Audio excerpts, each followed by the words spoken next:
In the grim darkness of the far future, there is only war. And a galley-hand who was stirring broth when the Gellar Field went down, and whose first thought was that the broth needed more salt, and whose second thought was not a thought at all. Hey, I'm your brother from the void, and this is Tales from the Void. Today's story is about Torben Helck, a void-born cook aboard a mass transport called the Abiding Sufferance.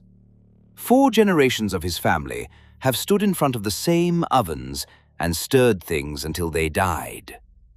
On the 11th day of a routine warp transit, the Gellar Field failed for 4 seconds. The engineer wrote the number down before his face rearranged itself. The field came back, the ship kept flying, and 4 seconds turned out to be enough for everything that happened next. Settle in. This is Tales from the Void. Let's begin. 4 seconds. That is what the log said. The engineer wrote it down with his little brass stylus, very neatly, in a hand that was still steady at that point.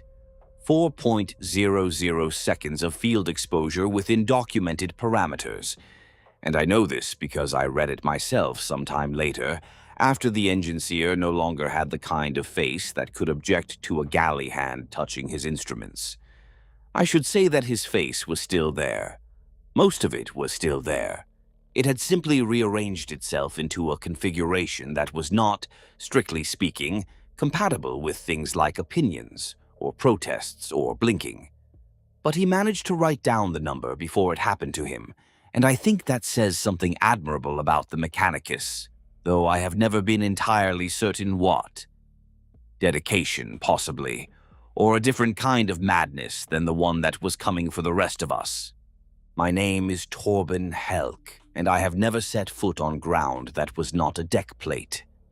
I was born aboard the Abiding Sufferance, which is a Jericho-class mass transport, 1,100 meters from prow to stern, and I have spent my entire life feeding the people who live and travel inside her. I am a galley hand, second shift, lower galley, port side.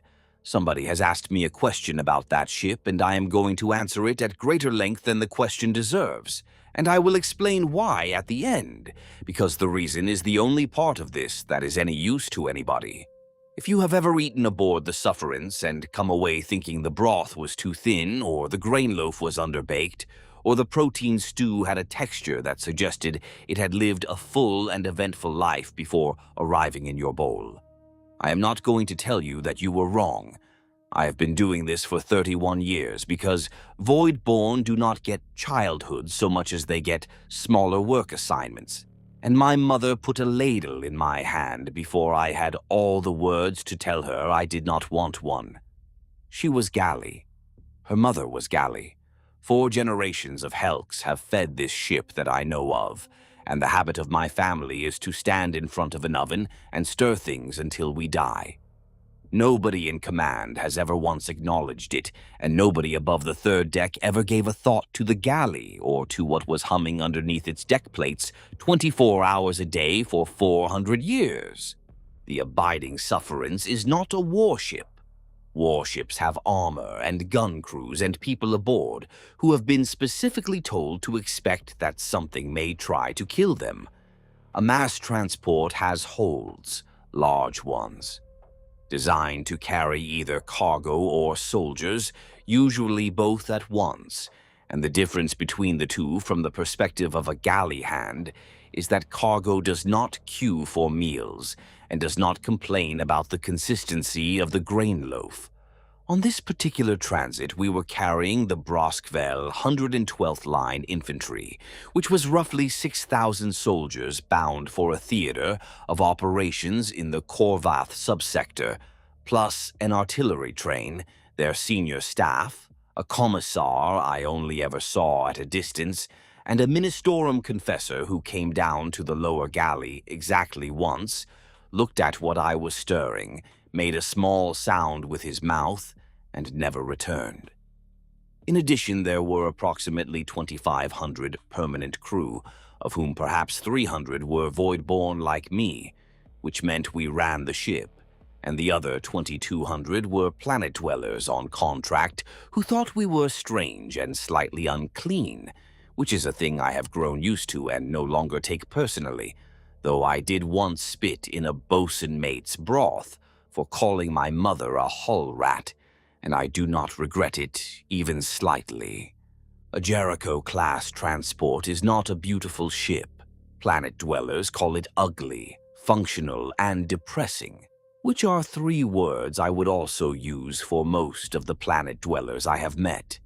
The sufferance was old in the way only Imperial vessels are old, where the word stops meaning a number of years. Whole sections of the lower hull had not been opened in living memory, and the plans in the Mechanicus Chapel showed corridors that no longer corresponded to anything behind the bulkheads. There were decks where the gravity did not work consistently. There were servitors in the lower corridors performing tasks that no longer existed, and nobody filed the work order to stop them, because stopping a servitor goes through the Mechanicus, and the Mechanicus considers a servitor performing an obsolete function to be performing it correctly. There was a section of Deck 14 where the temperature dropped 3 degrees every 6 hours, and nobody ever determined why, and the void-born who worked it put on an extra layer and did not discuss it, because discussing it meant a maintenance request, and the last tech adept who came down to Deck 14 started speaking in a language nobody recognized and had to be carried back upstairs by 4 ratings and a very unhappy petty officer. Normal aboard her was gravity that sometimes forgot which way it was pointing. Pipes that groaned in patterns that sounded like speech if you listened too long, which is why none of us listened too long. Food that behaved in ways the Munitorum specifications did not account for, because the reclamation systems were 4 centuries old and had developed preferences. The grainloaf rose better on certain decks. The protein slurry separated into layers, and the bottom layer had a color that was not in the standard palette. The broth, on a good day, tasted approximately like broth. None of that was the warp. That was just the ship. The difference between the ship being strange, which it always was, and the ship being wrong, which it became for 4 seconds on the 11th day of our transit to the Korvath subsector, is the whole of this story. Warp transit from the lower galley of a mass transport is not the screaming void the preachers talk about. What we got was the sound. The ship makes a sound in the warp that it does not make in real space, low and constant, up through the deck plates and the boots and into the bones. And after the first day, you stop hearing it, and after the second, you realize you have not stopped hearing it at all. You have stopped being the version of yourself that found it unusual.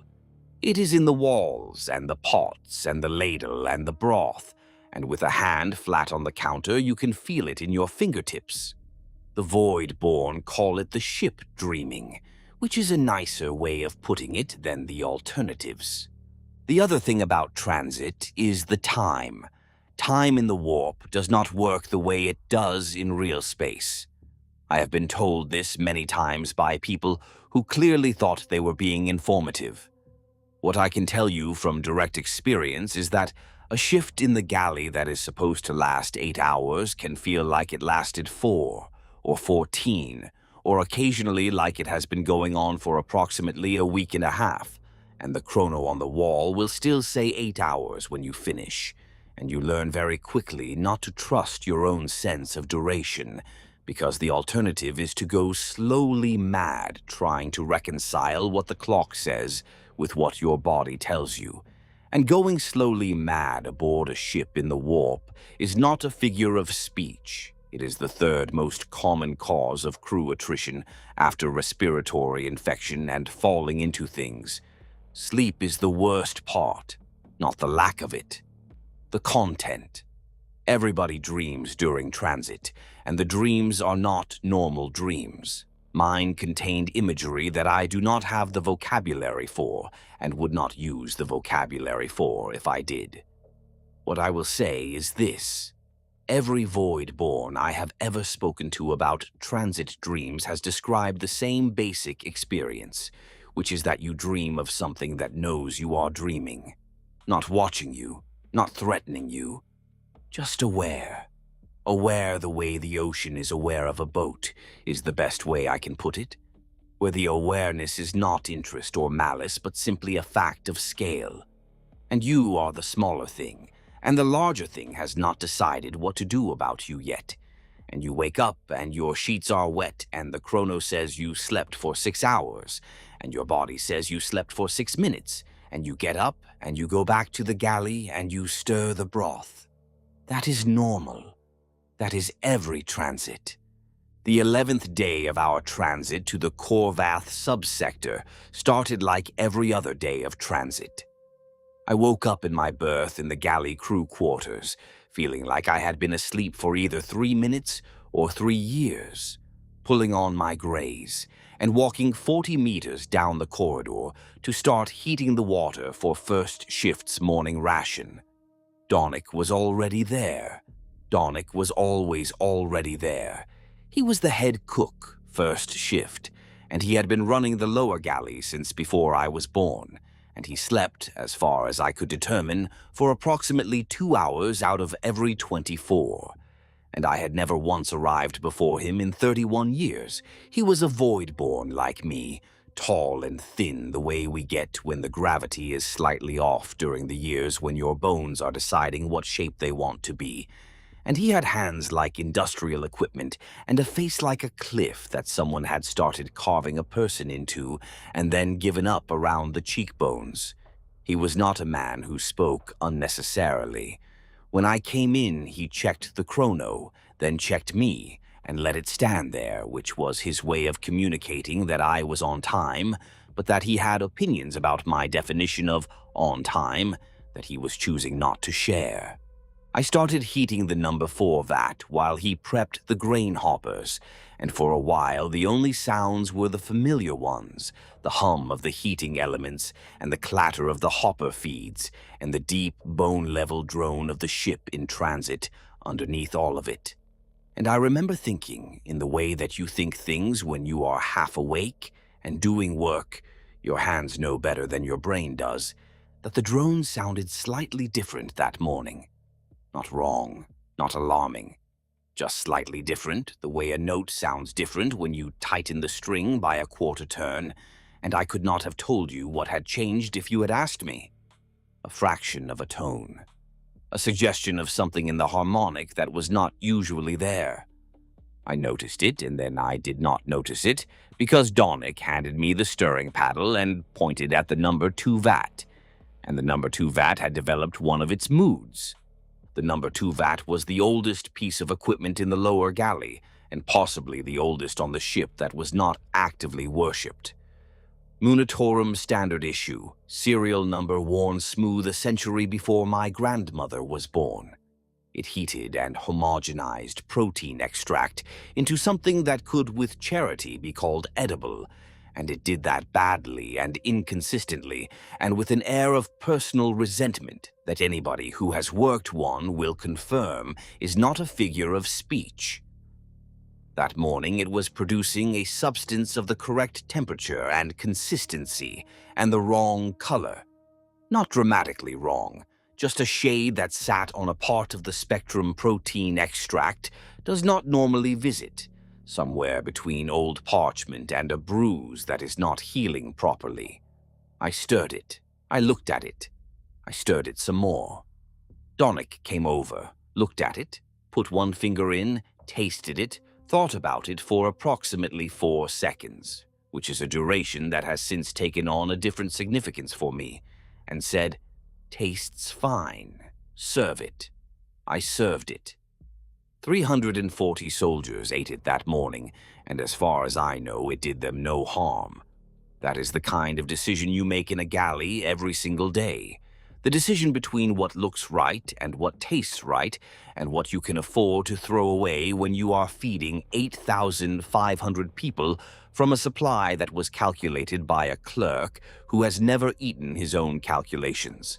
And most of the time the answer is, serve it. And most of the time the answer is correct. Most of the time. I fed 600 soldiers that morning, and none of them said anything unusual except a corporal who told me he had dreamed about his mother, and she had been facing the wrong way. Soldiers tell galley hands things, on account of nobody listening to galley hands about anything ever. I told him dreams in transit were just the ship settling, and that he should eat his grainloaf before it cooled, which was a lie. Every void-born knew it, and none of us said so, because there was nothing useful to be done with the information except carry it and keep stirring. He ate his grainloaf. I ladled the next man's portion. 260 more before the shift change, 260 faces you barely register because you are already reaching for the next bowl. In about 4 hours, the Gellar Field was going to fail for 4 seconds. I should tell you about the days before, because the 4 seconds did not come out of nowhere.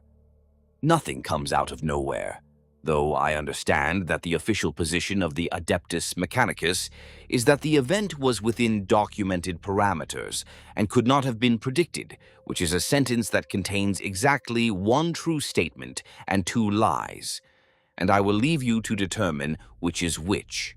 The transit to the Korvath subsector was supposed to take 19 days. Standard passage, standard route, filed with the Navi's Nobility, and approved by the Transit Authority, and the Sufferans had made this run dozens of times in the last century without incident, if you define incident narrowly enough, which the Navy does. The first 10 days were normal, meaning exactly as deeply and persistently wrong as warp transit always is, and no more. On day 3, a man on Deck 9 hanged himself from a cable run, which is not an unusual event during transit, and which was handled by the provost detail in the standard way. They cut him down, recorded the death, reassigned his billet, and mentioned it to nobody. I heard about it because galley hands hear about everything, being the people who stand behind a counter while 700 men file past and talk to each other as if the person ladling their food is a piece of furniture. The dead man was a rating, not a soldier, and he had been aboard for 3 transits without difficulty, and the provost noted in his log that the man had been seen speaking to a section of wall for 20 minutes before the act, and that the section of wall in question had subsequently been examined and found to be a wall. It was, at the time, unremarkable. 2 or 3 men per transit, usually in the 2nd week, usually ratings rather than soldiers, because soldiers had sergeants watching them, and ratings had nobody watching them except other ratings. And the watchword among the void-born was simply that some people hear the ship dreaming louder than others, and there was nothing to be done about that except not to listen too closely yourself. On day 5, the dreams changed. Not just mine. Soldiers do not normally tell galley hands about their dreams until the 2nd week, when the transit has gone on long enough that the need to say it out loud outweighs the embarrassment of saying it to a man holding a ladle. On day 5, I had 11 of them mention their dreams to me unprompted in a single shift, and 3 of them described the same image, which was a room.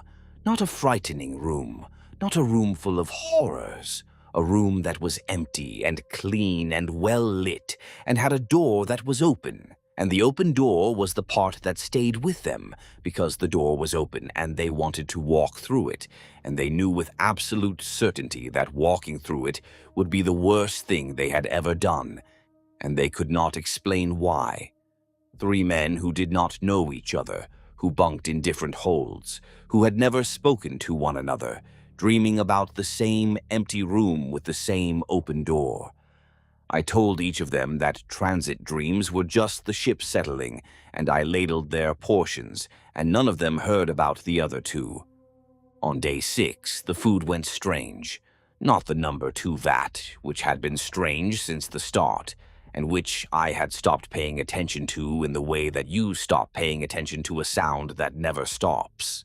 The grainloaf. Grainloaf is the simplest thing we make. Grain flour, water, salt, yeast from the culture that has been living in the same jar on the same shelf in the lower galley since before anyone currently alive was born. You mix it, you proof it, you bake it, and it comes out as grainloaf, and it has never once in my 31 years failed to come out as grainloaf, because the process does not allow for variation. There is nothing in it that can go wrong in an interesting way. On day 6, the grain loaf rose in spirals. Not all of it. 3 loaves out of 40 in the second batch, and the spirals were tight and regular and looked for all the world like someone had reached into the dough and twisted it by hand while it was proofing. Except that nobody had, because nobody had been in the proofing alcove, because nobody goes into the proofing alcove during proof, because there is nothing in there except dough and warmth and the yeast culture doing what yeast cultures do, expanding quietly in the dark. I showed Donnick. He looked at the 3 loaves for a long time, which for Donnick meant about 4 seconds, and then he cut them open and looked at the interior. And the interior was grain loaf, and it tasted like grain loaf, and the only thing wrong with it was the shape. And Donnick said, "Trim the crust and serve it. Nobody looks at the shape." I trimmed the crust and served it. I do not know who ate those 3 loaves. The next batch came out normally, and the batch after that, and I told myself the yeast culture was old, and old cultures sometimes do things that are not in the manual, and I believed myself, because a galley-hand who does not believe himself is not going to make it through a 19-day transit without doing something that gets reported. On day 7, the rats came up.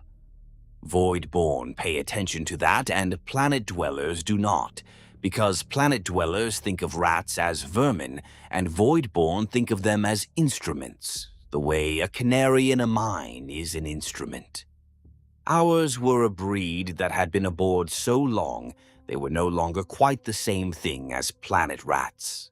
Larger, paler, and possessed of an intelligence I will not think about here. They lived in the spaces between the hull and the interior plating, and under normal circumstances you saw them only at night and only where food was stored. On day 7, the rats came out of the walls in the middle of a shift change, in full light in the main transit corridor on deck 6, and they were not running. They were walking, in a line, single file, nose to tail, approximately 40 of them, moving from port side to starboard in complete silence, and when they reached the starboard bulkhead, they went into a cable conduit and were not seen again for 3 days. The bosun who witnessed it filed a pest control request. The request was received and logged and placed in the maintenance queue behind 9 other requests, all of which were more urgent, and nobody who was not void-born thought anything of it. But I thought something of it because I am void-born, and void-born know that when the rats move, something has changed in the parts of the ship that the rats understand better than we do.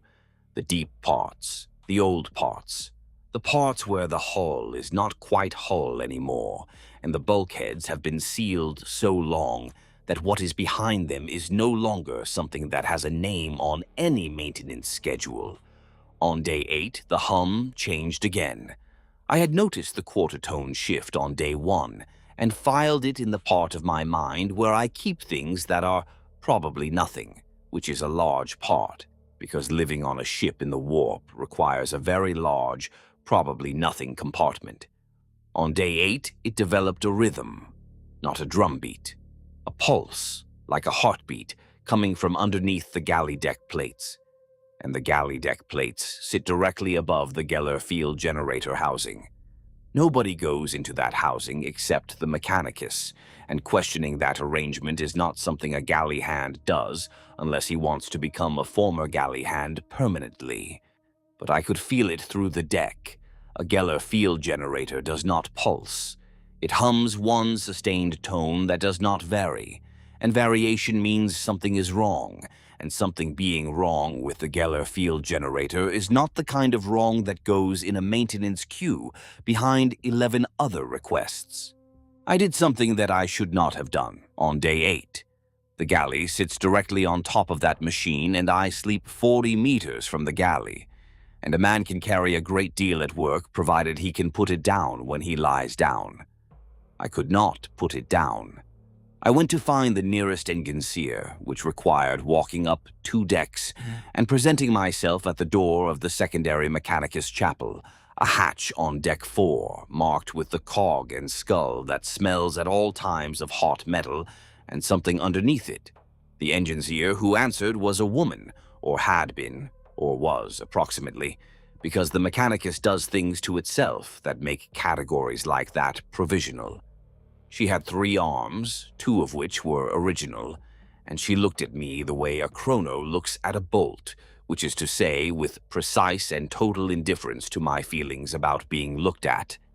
I told her that the deck plates in the lower galley were vibrating differently, and that I thought the generator underneath might be doing something unusual. She regarded me for what felt like a very long time, and then told me, in a voice that had more metal in it than flesh, that the performance of the Gellar Field generator was within documented parameters, and that my observation had been noted. I asked her what noted meant. She closed the hatch. I walked down the 2 decks to my vats, and I stirred the broth, and I listened to the pulse through my boots, and I kept it to myself, because Donnick would have told me the same thing the enginseer told me, which was that it was not my business. And Donnick would have been right, and the enginseer would have been right, and documented parameters would have been right, and none of that would matter in 72 hours when the field came down and the ship learned what 4 seconds actually costs. On day 9, a soldier came through the line and asked me for a second portion, which was against regulations, and which I denied, which was standard, and he leaned in slightly and said, "You will be glad you fed me," in a voice that was not his own voice. And I know it was not his own voice because I had served him for 8 days, and his voice was a low baritone with a brusque-fell drawl, and the voice he used to say those 6 words was high and thin, and sounded like it was coming from a place slightly behind and to the left of where his mouth was. He blinked, and then he looked confused, and then he took his bowl and walked away, and I never saw him again after the 4 seconds, which either means he died or means he became something that I would no longer recognize as him. And I do not know which of those is worse, though I have had some time to think about it. Donnick saw it happen. He did not comment. He handed me the next bowl, and I ladled the next portion, and the line continued, and the pulse under the deck continued, and the 11th day was 2 days away, and the Gellar Field generator was doing something underneath my feet that was within documented parameters, and the yeast was doing something in the proofing alcove that was not in the manual, and the rats had gone somewhere that they understood better than I did, and the soldier's voice had come from a place that was slightly behind and to the left of where his mouth was, and I stirred the broth, and the broth was thin, and the broth was always thin, and the ship was dreaming, and for the first time in 31 years I was not entirely sure that the ship was the only thing that was dreaming. Day 11. I will tell you what I remember, and I will tell you what I was told, and where the 2 do not agree, I will give you both, and let you decide which one to carry with you, because I stopped trusting my own account of those 4 seconds, approximately 6 hours after they happened, and I have not started again since. I was in the galley. Of course I was in the galley. I was always in the galley. It was second shift, mid-morning, and I was at the number 3 vat doing what I always did at that hour, which was stirring a 300-liter batch of protein broth and thinking about nothing in particular, which is the natural mental state of a man whose hands have been doing the same motion for so long that his brain has largely been excused from supervising the process. Donnick was at the grain station. 2 other galley hands were running the serving line, which was empty at that hour because mid-morning falls between meal sittings and nobody eats between sittings because the ration schedule does not allow for it. A fact which has never prevented soldiers from trying and which has provided me with more unwanted conversations than any other single topic in my 31 years. The galley was hot because the galley is always hot, because heating elements and ovens and 300-liter vats of boiling liquid produce heat in the way that suns produce light, constantly and without apology, and I was sweating, and the deck plates were vibrating with that pulse that I had first noticed on day 8, and which had been getting slightly stronger every day since, a fact which I had reported and which had been noted, and I was thinking, if I was thinking about anything at all, that the broth needed more salt, and that was the last normal thought I ever had. The hum stopped. Not faded, not tapered off. Stopped the way a sound stops when you cut the cable that carries it, and what replaced it was not silence. It was the loudest quiet I have ever stood in. It was the sound of something enormous paying attention. The deck plates stopped vibrating. The broth stopped moving. The steam above the vats hung in the air as if it had forgotten how to rise. And I knew, in the way that void-born know things about the ship they were born on, in the bones and the marrow and the part of the brain that does not use words, that the Gellar Field had stopped, and that between me and whatever lived outside the hull, there was now nothing except 11 centimeters of metal and 400 years of hope. 4 seconds. Remember that. 4 seconds. The hull did not become transparent, and no window opened onto the immaterium. It came in through the soles of my boots, up through the deck plates and the bones of my feet, and somewhere around my chest it hit a wall inside me that I did not know I had, and pushed against it the way water pushes a dam. The wall held. 4 seconds was either an instant or an age. When the wall stopped holding, the thing that came through was not pain and was not fear. It was knowledge. My legs gave out and the ladle went one way and I went the other. And for that moment I understood something vast and architectural about the place the ship was traveling through. And then the field came back on, and it was taken out of me as cleanly as a page pulled from a skull. And I was lying on the galley deck with my face in a puddle of spilled broth. And Donnick was on his knees next to the grain station with both hands over his ears. And the 2 galley hands on the serving line were screaming, and the ship was screaming, and somewhere very deep in the hull, underneath the generator housing, underneath the deck plates, underneath everything I had ever stood on, something was laughing, and the laughter was not a sound that anything with a mouth was making. The lights went out, all of them, everywhere, at once, which should not be possible on a ship with 17 independent power feeds. And the darkness lasted 3 heartbeats, and in those 3 heartbeats I heard every voice on the ship, all at once. 8,500 people making a sound that was not a scream, and not a word, and not a prayer, but something that contained all 3. And then the emergency lighting came on, red and dim and pulsing, and the galley looked like the inside of something that was alive and breathing. And I pulled myself up on the edge of the number 3 vat, and I looked into the broth, and the broth was moving, not boiling. The heating element had shut down with everything else. The broth was moving on its own, in slow spirals, clockwise, and the spirals were the same shape as the grainloaf from day 6, and I stood there staring at it while people screamed in the corridors outside, because my body had decided that staring at soup was the best available option. Donnick got up, crossed the galley in 4 steps, seized me by the shoulder, and gave me one word. Hatches. We sealed all 4 entry points, the heavy blast hatches meant for exactly this kind of emergency. Though whoever drew them had been thinking about hull breaches and borders, rather than about whatever had just laughed underneath the deck plates.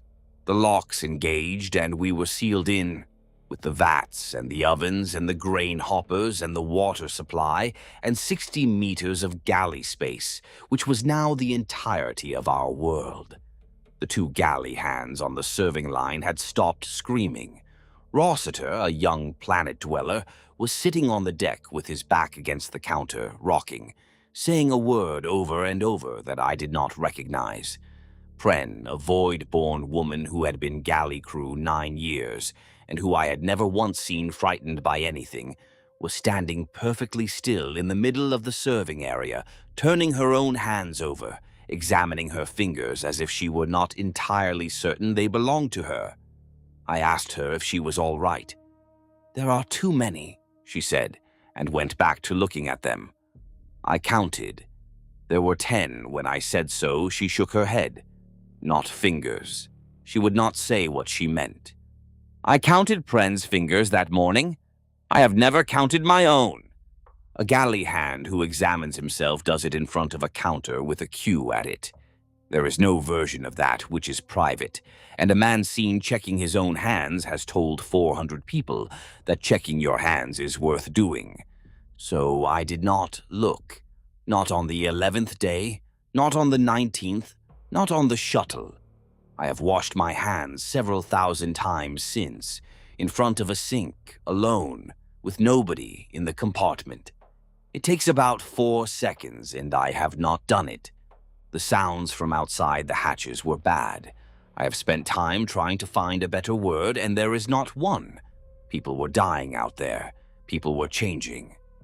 People were doing things to other people that came through 6 centimeters of blast-rated plating, which is thick enough to muffle small arms fire, and was not thick enough for the corridor outside the port side hatch. I will not describe it, because describing it would require me to have understood it, and I did not. What I will tell you is that at one point, 30 minutes after we sealed the hatches, something hit the port side hatch from the outside with enough force to dent the metal inward 3 centimeters, and the dent was shaped like a handprint, and the hand that made it had 7 fingers. And 7 is not a number of fingers that a human hand has, and is not a number of fingers that anything I want to think about has. And we never opened that hatch again. The screaming was not the sound of fear. It was the sound of hardware failing, of a machine receiving an input that exceeds its specifications, and it did not stop, because the input did not stop. The 4 seconds were over, and what came through in them was still in the walls and the deck and the water and the bones of everyone alive when it happened. It went on until the voice wore out, or until the person it belonged to stopped being a person. We stayed in the galley for 11 hours. Donnick had a manual chrono, mechanical, no power feed, the kind of thing that void-born carry, because we have learned across generations that the ship's clocks cannot always be trusted during transit. And he wound it every morning, and he wound it that morning, and that is the figure it gave between the moment we sealed the hatches and the moment the banging on the starboard hatch turned out to be a provost marshal with a lamp and a sidearm and 3 soldiers behind him, who looked like men who had recently seen something that they would spend the rest of their lives trying not to have seen. It should not have been him. A Navy transport has her own security, armsmen under a master-at-arms, and the interior of that hull was their business. The Broskvale provosts were the regiment's police, and their business was the holds. On the 11th day, both bodies started sweeping the same decks with no agreed arrangement between them, because in 400 years the 2 jobs had never once been the same job. The master-at-arms lost 9 armsmen in the first day. What came out of that was not a quarrel. It was that a compartment could be swept twice, and a compartment could be swept never, and the only way to find out which was to open it. The provost asked if we were intact. Donnick nodded. The provost told us the ship was under martial authority and that all crew were to remain at their stations pending a full section-by-section assessment. Donnick asked how bad it was. The provost looked at him for a moment, and I saw something move behind his eyes that I do not have a name for. It is not over. He moved on to the next compartment with his 3 soldiers. It was not over. He was right about that. The field had been up again all that time, humming, steady, the pulse gone, the documented parameters restored, and it was not over because 4 seconds had been enough. Rossiter was still sitting on the deck, saying a word that was not a word, and Pren had stopped looking at her hands and was now staring at the wall with an expression that I recognized from the transit dreams. The expression of someone who is aware that something very large is aware of them. The broth in the number 3 vat had stopped spiraling and was now perfectly still, which should have been reassuring, except that the heating element was still off, and broth at room temperature does not remain perfectly still. It settles, it develops a skin. It behaves the way a liquid behaves when nothing is acting on it, and this broth was not doing any of those things. It was simply motionless, as if the liquid itself was waiting for something, and I poured it out, all 300 liters of it, down the drain, and I did not watch it go because I did not want to see whether it went willingly. Donnick and I started making fresh broth. That is not bravery. That is what galley hands do. We had 2 functioning vats and a water supply and grain in the hoppers, and however many of 8,500 people were still in a condition to eat, were going to need feeding, and nobody else was going to do it. Donnick ran the water through the filtration unit twice, which was not standard procedure, and I did not ask why, and he did not explain. We heated it and measured the protein and added the salt, and it came out looking and smelling and behaving the way broth is supposed to, and Donnick tasted it and said nothing, which meant it was acceptable. We opened the starboard hatch, the one without the handprint, and waited. And after a while, people started to come. The first ones through were soldiers. Broskveld infantry in 3s and 4s, watching corners and each other and the ceiling. They were not panicking. They were doing something worse, which was functioning. Their training said move in formation, clear rooms, establish a perimeter, and their training had no subsection for what to do when the contact is the ship.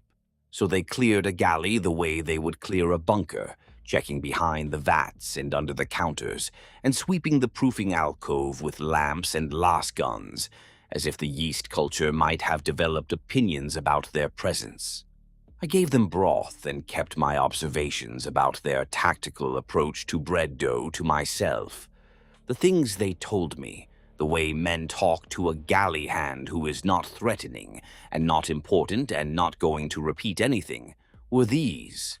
The corridor outside the galley, the main transit passage on Deck 7, was not passable in the port side direction. Something had happened there that the soldiers declined to describe in detail, and I did not press them because the expressions on their faces were pressing me hard enough. Deck 8 below us was sealed. The provost marshals and a detail from the Broskveld 112th had swept it in the first 2 hours and found conditions they described using words like untenable and compromised, and one word I had never heard a soldier use before, which was wrong, spoken flatly and without emphasis. Decks 9 and 10 were not responding to Vox. Deck 6, above us, was partially passable, with barricades at the junctions where the transit corridors met the troop holds. And the barricades were manned by Broskveld soldiers who were pointing their weapons inward, toward the holds, which told me something about what was happening in the holds that I did not want confirmed. And there was one more thing they told me on the second day, which I did not understand the weight of until much later. The sufferance carried an astropath. Every vessel of her tonnage does, because a ship that cannot send is a ship that has already sunk, and simply has not been told. Ours had been in his sanctum on deck 3 when the field came down, and the men who went in on the first morning came out again very quickly and sealed it behind them. Nobody would describe the state of the room. What I understood at the time was that we had lost a man. What I understood afterwards is that an astropath is the most warp-sensitive human being aboard any Imperial ship, that his entire trade is standing in the open where the rest of us are behind a wall, and that 4 seconds of unfiltered immaterium would have found him before it found the deck plates under my vats. He was not one of the casualties. He was the first one, by some margin of time too small to measure, and he was the only person aboard who could have told anybody in the galaxy that we were in trouble. For 7 days, nobody called for help. Not because the order was refused, and not because the equipment failed, because the thing that made the call necessary had eaten the mouth first. Within 3 hours, the galley had become a command post. Not officially. The official one was on the bridge, 6 decks up, and might as well have been a different ship for all the contact we had with it. But the galley had water and food and a central position, and Dornick, who had been feeding that ship longer than most of the officers had been alive, and knew the lower decks the way a surgeon knows a body. A sergeant named Kethridge set up at the serving counter with a field vox and a sidearm and began coordinating the sweep of decks 6 and 7 from behind the same counter where I served grainloaf, and I kept making broth, and the 2 activities occupied the same space without interfering. The reports over the vox were not things I was supposed to hear, but the galley is not large, and the sergeant was not quiet. Deck 8 was lost. That was the word. Not overrun, not breached, not abandoned. Lost, as if the deck had ceased to be a place that could be described in normal language. The sweep team had made it 200 meters past the main stairwell before encountering what the team leader described over the vox, with his breathing audible under every word as structural deformation of a biological nature. Nobody elaborated. The sweep team withdrew and the stairwell was sealed, and Deck 8 was reclassified as non-viable, which is the category a compartment open to vacuum goes in, and the people who had been on Deck 8 when the 4 seconds happened were reclassified along with it, from crew to a line item under transit losses, which did not require a name or a cause or a signature, just a number. I fed soldiers for 12 hours straight, Dornick and I working in shifts, because Rossiter was still in the corner saying his word, and Pren had started looking at things that were not there. The official report has categories for dead and wounded and missing. It has no category for men who are present and upright and holding a bowl and are nevertheless not entirely there. Their eyes were wrong. Not physically, not yet. Wrong the way a familiar sound is wrong played at the wrong speed. They looked at you, and you could see them seeing you and seeing something else at the same time, something behind you or inside you, and the something else was more interesting than you were, and they were trying hard not to look at it, and failing. The first real trouble came 14 hours after the 4 seconds, when a soldier in the serving line looked down at his broth. "I can see it moving," he said. The broth was not moving, and I said so. He was not talking about the broth. He was talking about his hand. I looked at his hand. The hand was steady, and the bowl was steady, and then I looked closer, and the veins on the back of it were moving under the skin, not pulsing the way veins pulse with blood, but writhing slowly like something underneath was rearranging itself. He watched it happen without any expression at all. Then he put the bowl down and walked out, and Kethridge watched him go and said nothing, and the next man stepped forward and held out his bowl, and I ladled his portion, and the line continued. That was the first. Over the next 6 hours, a rating walked into the galley with her uniform soaked in blood that was not hers, carrying a section of pipe, and asked for grainloaf in a perfectly normal voice, and ate it standing at the counter while the blood dripped off her sleeves onto the deck and left without another word.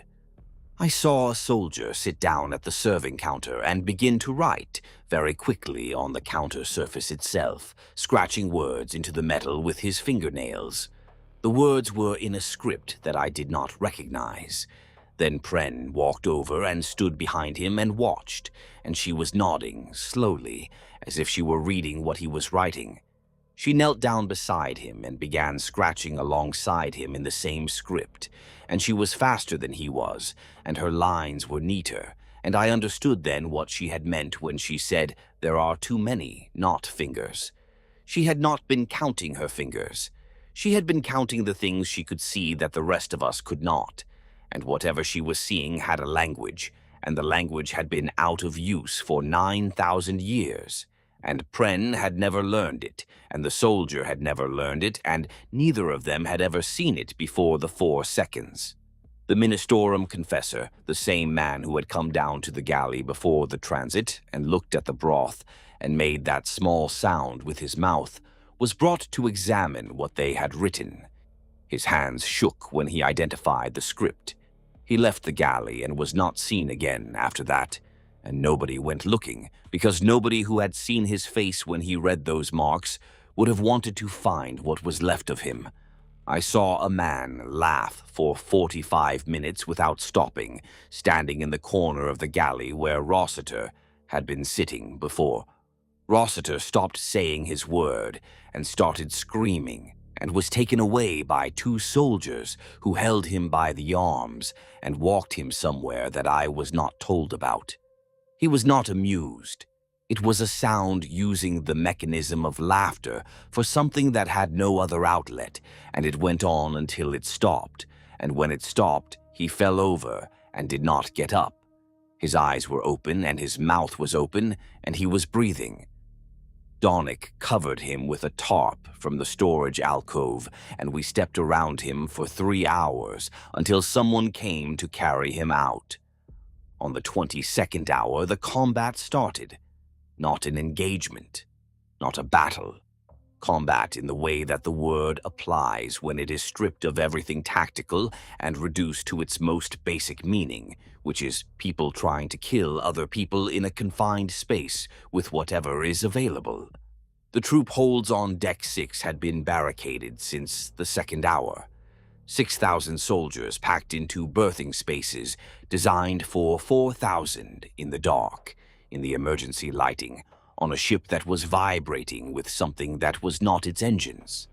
And in with them, doing their work, were the commissar. The Broskvel 112th carried 4 commissars, and what they did in those holds was correct. A man in an Imperial troop hold whose flesh begins to alter is not a casualty. He is a mutant, and the response to a mutant aboard a vessel in transit is written down, and it does not have a clause for a Gellar Field or for the fact that the man was clean 6 hours ago. They began on the 2nd day. Whatever the number was, it was not small, and it was carried out in front of everybody, because a sanction nobody witnesses does not do the work a sanction is for. So, dark, 6,000 men who cannot leave, something wrong in your own hands since yesterday, and you have told nobody. And twice a day a man in a black coat walks the aisle looking at people's skin, and all of them were praying. 6,000 Broskvel infantry in the dark, and the catechisms come out. It came up through the deck into my galley in waves at the hours the Ministorum sets, and between those hours it never entirely stopped, and by the 4th day it was not coming in waves anymore. It was simply the sound the ship made now, the way the hum had been the sound the ship made before. We did not join in. Voidborn know the creed and can say it, but a family that has lived 4 generations inside one hull has practices of its own, and they are small and physical, and they have to do with what you touch on your way past and what you do not say out loud in certain compartments.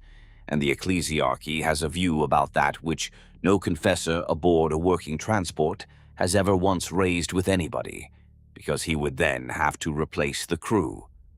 So the soldiers prayed to the Emperor, and the Voidborn put a hand flat on a particular stanchion at the head of the second shift corridor, and neither party discussed it. By the 3rd day, you could not tell them apart. A man saying the creed with his eyes shut, rocking, repeating, and a man saying a word that is not a word, with his eyes shut, rocking, repeating, look identical from 4 feet away in emergency lighting. They sound different if you know both, and everybody in that hold knew both, and none of them were going to explain the distinction to a commissar because you cannot make that argument without standing up. Rossiter sat in the corner of my galley the better part of a day, saying his word, and I do not know whether the first hours of it were the creed and something took it off him syllable by syllable. I did not go over and listen properly. There was a queue. The screening at the barricades gets described in the reports as inadequate, which it was, but inadequate is the wrong word for what actually failed. What failed is that a man who suspects he is changing had exactly one reason not to hide it, and the commissariat removed that reason on the 2nd day and kept removing it twice a day for 3 days. By the 22nd hour, there was nobody left in Hold 3 who was going to say anything to anyone about anything, and every single one of them was standing shoulder to shoulder with everyone else, and the hold did not break because the barricade was thin. It broke from the inside, all at once, the way a thing breaks when the pressure has been building underneath a lid that was bolted down by men following the regulations they were given. 22 hours after the 4 seconds, Hold 3 broke.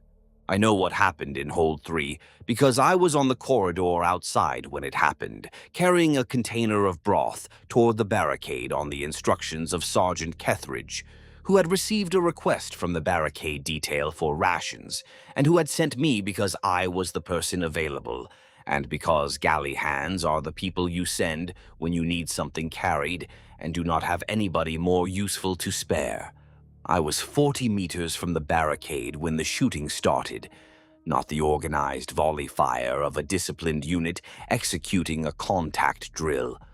Rapid, chaotic fire, multiple weapons, lass fire cracking in a space too small for it, the snap and whine of beams hitting metal walls and bouncing in directions that lass fire should not bounce in, and screaming, the screaming again, the sound of hardware failing, and underneath the screaming a sound that I had heard once before, 22 hours earlier, underneath the galley deck plates, a sound that was not laughter and was not speech, and was not anything that I had a word for. The sound of something that should not have a voice using a voice that it had taken from someone who would not be using it anymore. I dropped the broth. 300 portions on the deck, and I felt that, which is a ridiculous thing to feel when men are dying 40 meters away. The barricade came apart, not physically. The men holding it did not abandon their posts. The things coming through it were wearing the same uniforms as the men holding it, and the things were screaming, and the men were screaming, and the lass fire was going both ways, and in the red lighting there were no sides, just a corridor full of soldiers killing soldiers in a space 3 meters wide. The only way to tell them apart was the eyes, and looking at the eyes too long was its own kind of danger. I ran. I was a galley hand in a corridor full of combat, and I had a ladle and a broth container, and neither of those items appears on any list of approved sidearms that I am aware of. I ran back toward the galley, and the corridor was not empty, because people were running in both directions, soldiers and crew and the provost detail, and a medici carrying a kit. that she would never get to use because the people who needed medical attention were past the point where medical attention was a meaningful concept. And I saw him, the soldier from day 9, the one who had asked for a second portion and spoken in a voice that was not his own and said, "You will be glad you fed me." He was standing in the corridor, not running, not fighting, not screaming, just standing, facing me. And he was smiling, and the smile was not his smile, and the face was not entirely his face anymore. And he looked at me and he said in that same high, thin voice that came from slightly behind where his mouth was, "I told you." And then something took him sideways into the dark, and I did not stop to find out what. I made it back to the galley. I sealed the hatch. Donnick looked at me. "How many?" I shook my head, and he nodded and started heating the next vat because the survivors were going to need feeding, whatever the number turned out to be, and whatever the survivors turned out to be. The fighting lasted for 6 hours, and I only know that because the chrono was still going, and at some point in the first hour I stopped keeping track myself. The sounds came through the hatches in waves, closer and then farther, and then closer again. And at one point something hit the starboard hatch hard enough to make the locks groan. And Donnick and I stood on either side of the hatch with the 2 heaviest objects we could find, which were a cast iron griddle plate and a section of pipe from the drainage assembly. And we waited, and whatever was on the other side of the hatch tested the locks twice more and then moved on. And I stood there holding a griddle plate and shaking so hard that the plate was rattling against my thigh, and Donnick was not shaking. And I do not know whether that was because Donnick was braver than me, or because Donnick had passed through the place where shaking happens and come out the other side into a place where the body simply does what it does without consulting the parts of the mind that have opinions about it. When the fighting stopped, it was not because one side won. It was because the containment protocol reached Deck 6. The blast doors at the main junction points came down. The big ones, the ones that are designed to seal sections of the ship in the event of catastrophic hull failure. And the sections that were compromised were locked behind them, and the sections that were not compromised were declared secure. And the word secure was used by the officer who gave the order with the specific inflection of a man who knows that the word does not mean what it is supposed to mean, and is using it anyway, because the alternative is to use a word that nobody wants to hear on a ship in the middle of warp transit. That is where the thing that had put its hand into our portside hatch ended up. Nobody killed it, and nobody drove it off. The portside corridor was on the far side of the Deck 7 junction, and when the doors came down, it was behind them along with everything else over there, and it stayed there for the rest of the passage. My galley survived because a naval architect 4 centuries dead had drawn a containment boundary through the corridor outside our portside hatch, and not the starboard one, for reasons to do with fire suppression. 2 meters of a line on a drawing. I heard later from soldiers who came through the galley in the hours that followed that the decision to seal the blast doors was made by a lieutenant colonel named Hesserund, because the colonel commanding the 112th was in Hold 3 when Hold 3 broke and was no longer in a condition to make decisions or hold a rank or be described using his own name, and the captain of the Sufferinance was on the bridge, and the bridge had its own problems and was not communicating with the lower decks in any coherent way. Hesserund made the call. The blast doors came down. The screaming on the other side continued for some time, and then it did not. And I do not know what happened to the people who were behind those doors, and I do not think about it if I can help it, which is not often. Because the galley shares a bulkhead with Hold 2, and the sounds came through the metal for a long time after the doors were sealed. I measured the days that followed in portions. It is the only measurement I trust, because portions are physical. A bowl of broth is a bowl of broth. A grainloaf is a grainloaf. The number of them I make is the number of people who are still able to come to the galley and hold a bowl and eat, and that number is real in a way that nothing else aboard the Sufferance was real after the 4 seconds. Void-born measure everything by the ship. The ship was measured by what I ladled. On the first day after the containment, I served 412 portions. On the second day, I served 389. On the third day, I served 341. On the fourth day, I served 297. And I stopped looking at the faces because the faces that came back were not always the same faces that had come the day before. And the faces that did not come back had gone somewhere. And the somewhere was behind the blast doors or into the non-viable sections, or into whatever the corridors had become in the parts of the ship where the lighting flickered in patterns. Nobody explained. Those numbers do not mean what a man hearing them would assume. The Sufferance had 4 galleys. Mine was the lower port side, and it served the sections that could still physically reach it, which, after the containment, was Deck 7, and the accessible half of Deck 6, and no more than that.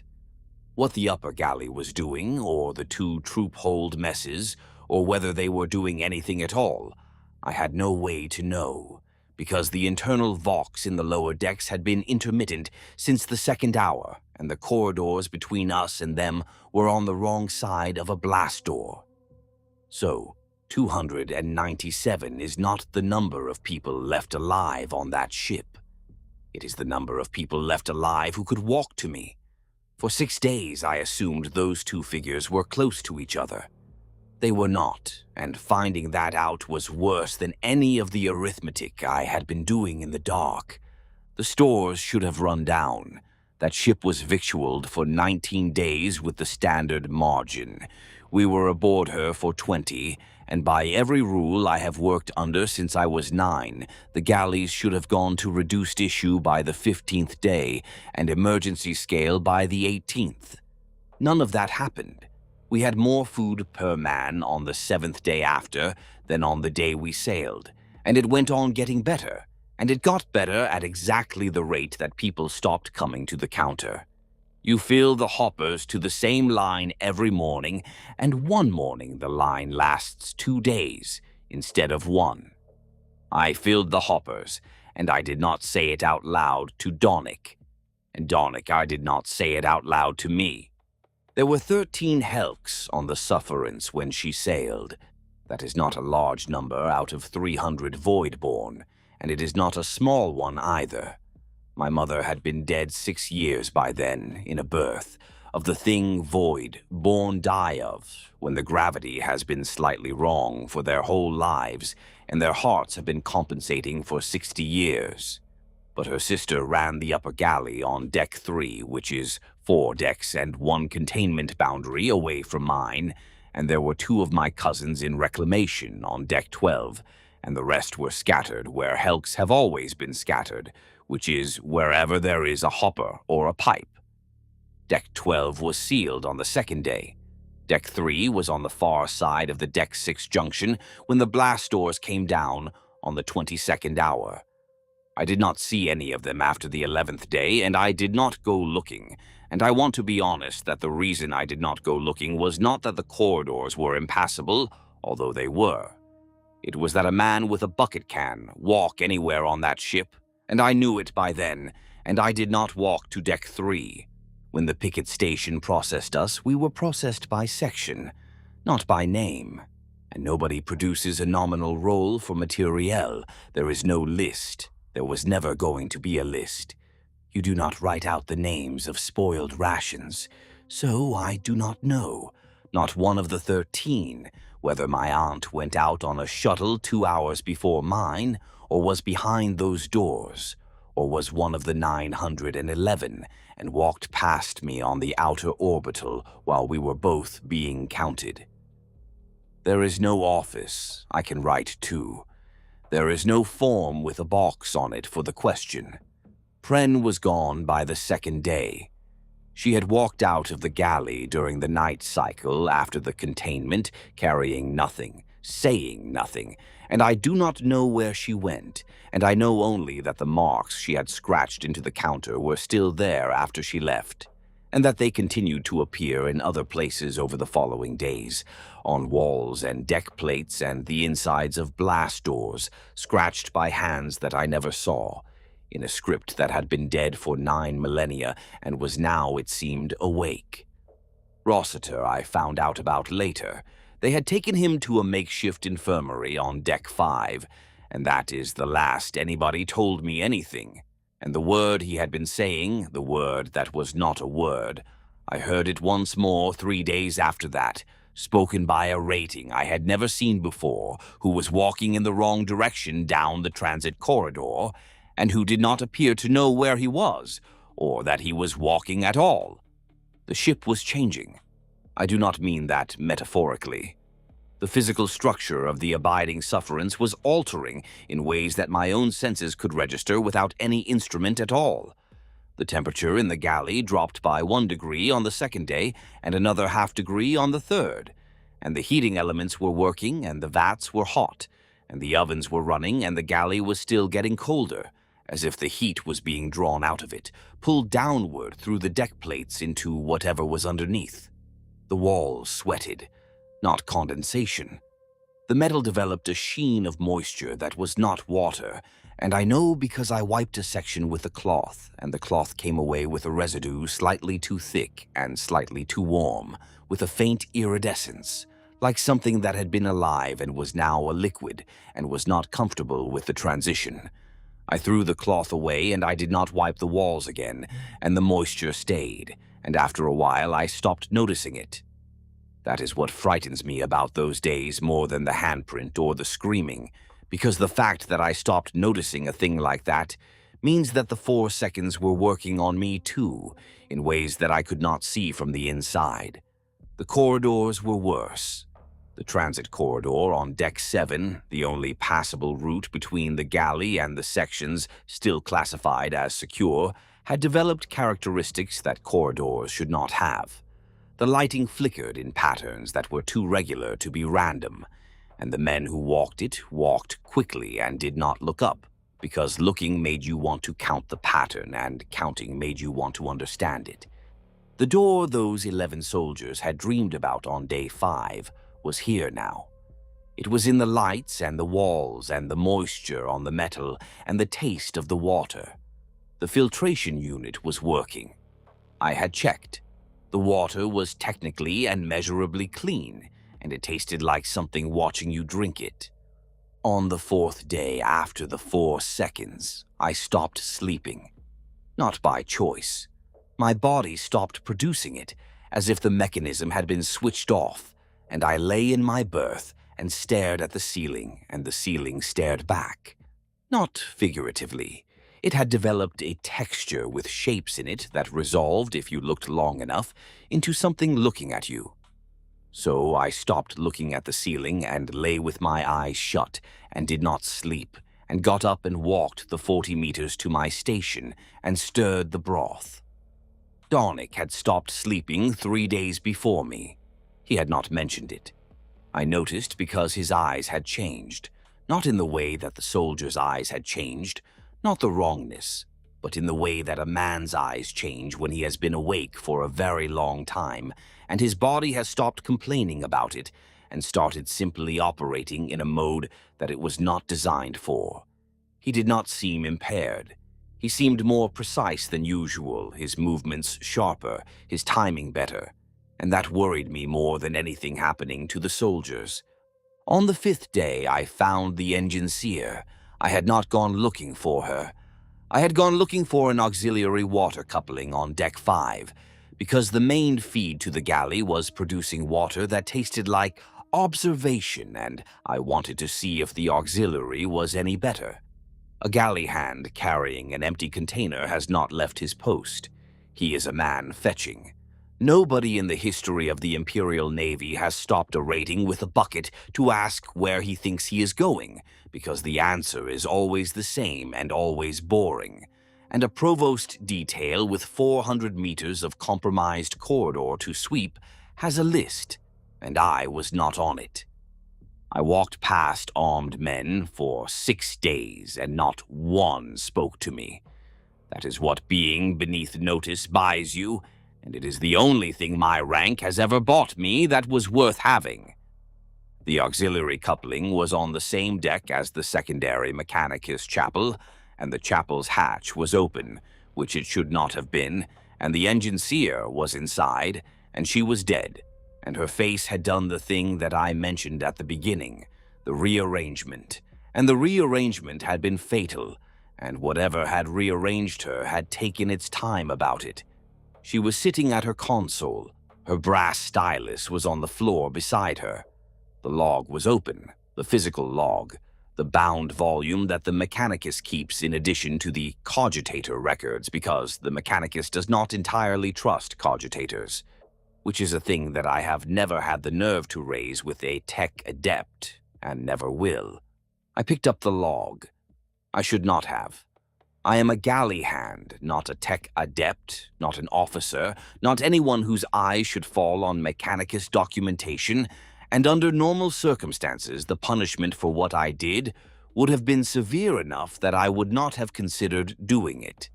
These were not normal circumstances. Normal had ended 4.00 seconds ago. The sufferers carried a mechanicus detachment of some size. They lived aft in the engineerium under an adept who had been aboard longer than my mother had been alive, and whom I am not certain more than a dozen people had ever seen. They did not come forward. Not on the first day, not on the 7th. They kept the drives lit and the plasma stable through everything that happened in the front 2/3 of that hull, and by every measure the machine god recognizes, they performed their duty without a lapse. A ship's adept does not answer to a ship's master. He answers to Mars, and Mars had not told him that the engineerium was to be left unattended so its personnel could go and look at soldiers. Nobody replaced her either. The generator on Deck 9 was her charge, singular, sworn, entered in the rolls against her name, and the transfer of a sacred trust is not a staffing decision. It is a right, and a right requires an adept, and the adept was 400 meters aft behind 3 sealed bulkheads. So the most dangerous machine on the ship spent the last 2 days of its useful life with nobody responsible for it, in a chapel with the hatch open, next to the woman it had killed, and nobody had made an error. The log told me everything. Not in language I could fully understand, because the mechanicus writes in a notation that is half Gothic, half binaric, and half something else I do not have a name for. And yes, I know that is 3 halves, and the mechanicus does not appear to know either. There were no faults in that book, no failures and no malfunctions. What there was, entry after entry in that small exact hand, was an account of a machine spirit that had become restive, then troubled, then unquiet, with the unctions applied and the litanies recited and the response recorded against each. But the parts I could read were enough. The Gellar Field generator had been showing degradation for 9 days before the 4 seconds. The engineer had logged it. She had logged it every day with measurements, with graphs, with the precise and methodical thoroughness that the mechanicus brings to everything it does. She had filed a maintenance request on day 2. The request had been forwarded to the refit yard at our destination. Not to the ship, to the yard. The parts required for repair were allocated to the yard's inventory, and the ship was to complete the transit on the existing generator, because the generator was still within documented parameters. And documented parameters said that a Jericho-class Gellar Field generator could sustain a degradation rate of up to 12% per standard day before a controlled restart was required, and the degradation rate was at 9.7%, and 9.7 was within parameters, and parameters were parameters. On day 11, the degradation reached 14% above the threshold, and the engineer executed the documented procedure, a controlled shutdown and restart. That procedure was certified 912 years ago at a forge world in the Segmentum Solar, under conditions that included a calm warp corridor, a ship with no cargo, and a transit of 6 hours. The safe exposure window it established was 5 seconds. It had never been updated because updating it would require testing, and testing would require deliberately dropping a Gellar Field in the warp, and nobody had done that in 9 centuries. So the 5-second window stood, cited in every maintenance manual for every Jericho-class generator in the Navy. 5 seconds. Tested and proven and absolutely catastrophically out of date. She shut the generator down at 23 minutes past the forenoon watch. She counted 4 seconds. She restarted it. It came back online within parameters, and the field re-established.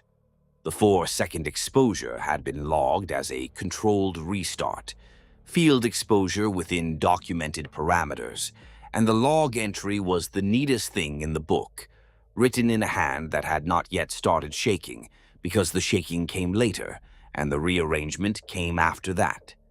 She had done everything right, and she had followed the procedure, and the procedure was correct.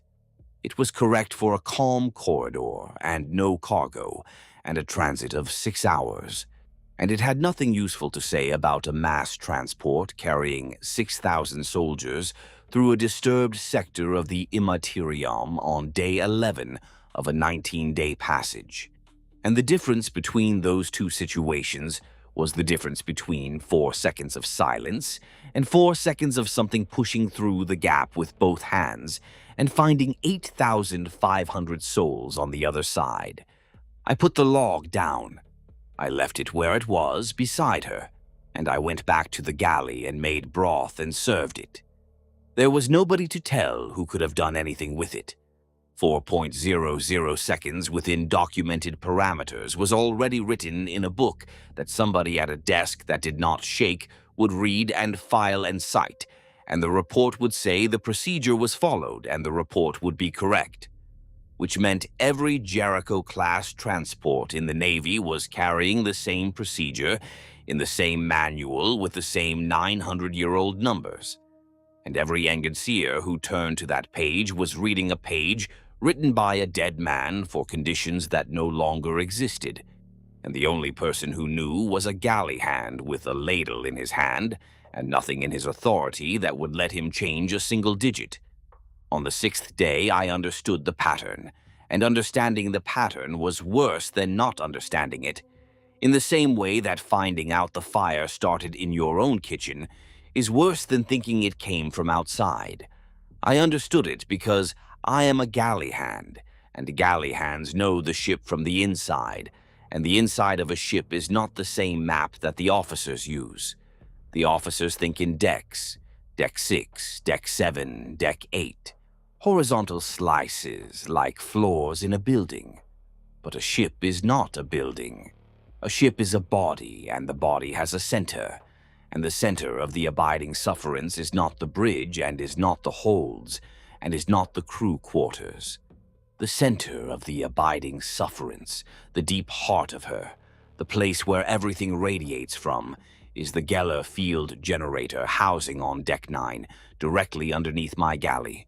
2 meters of deck plate and structural bracing between the bottom of my number 2 vat and the top of the machine that was supposed to keep us alive. The containment protocol had been working from the outside in. Seal the outer sections first, then work inward, deck by deck, closing blast doors and locking hatches, and marking sections as non-viable, on the assumption that whatever had come through during the 4 seconds had entered from outside the hull and was working its way toward the interior. This was logical. This was standard. This was the procedure for a Gellar Field failure, out of the same file that had given us the window and the controlled restart. And it was wrong. It was wrong because the thing had not come in from outside. It had come in through the generator. The restart had not merely dropped the field and allowed the warp to touch the hull. The restart had inverted the field, for a fraction of those 4 seconds, pulling inward instead of pushing outward, concentrating the warp energy at the generator itself, like a lens focusing light. And the generator was now the source. And everything that was happening on this ship, the mutations and the madness, and the structural deformation, and the moisture on the walls, and the things behind the sealed blast doors that nobody talked about, all of it was radiating outward from the center, from the heart, from the machine underneath my galley, through the deck plates, through the walls, through the water pipes and the power conduits and the drainage channels, moving from the inside out, and every section we had sealed was sealed with the source on the wrong side.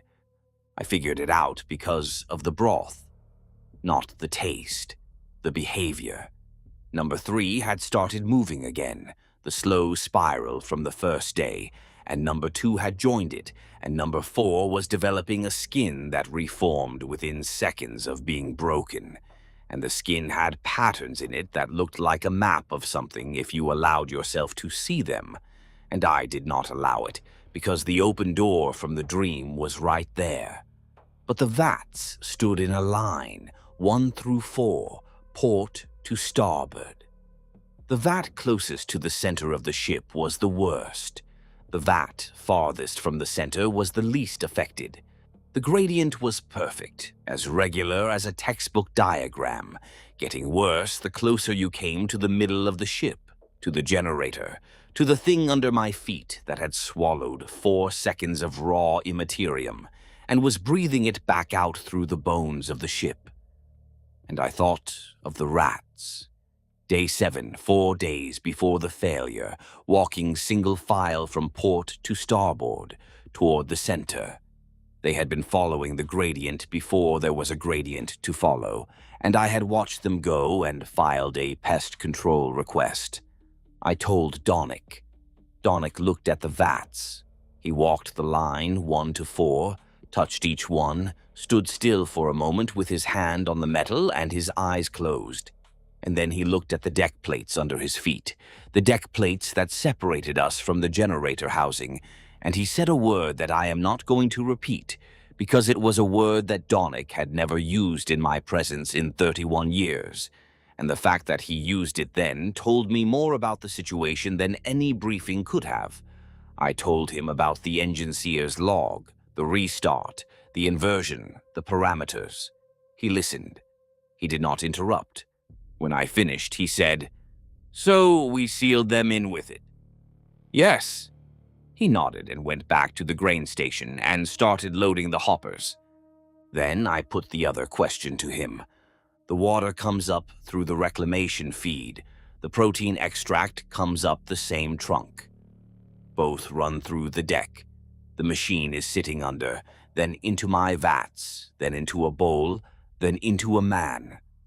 2,000 and some bowls in 7 days, by my hand or Donnick's. If the thing was radiating outward through the pipes the way it was radiating through everything else, then the shortest, warmest route it had from that generator into a human being was not the walls. It was me. Donnick did not tell me I was wrong. He pointed at the filtration unit, and I understood something I should have understood on the first day, which is that on the morning after the 4 seconds he had run the water through it twice, and I had watched him do it and had not asked why, and he had never explained. He had had this thought in the first hour, and he had done the only thing available to a man in a galley, and then gone on making broth for 6 days without a word to anybody, including me. I asked him whether we should stop. He said, and this is the longest sentence I ever heard him produce, that 200 and some people had eaten out of this galley yesterday, and if we stopped they would eat out of it again tomorrow anyway, because there was nowhere else on this deck to eat from, and the only thing we would achieve was that they would be hungry when it happened to them. So we did not stop. We ran the water twice and we served it, and I have never been able to decide whether that kept 200 people alive for 7 days or delivered the thing into them 1 bowl at a time.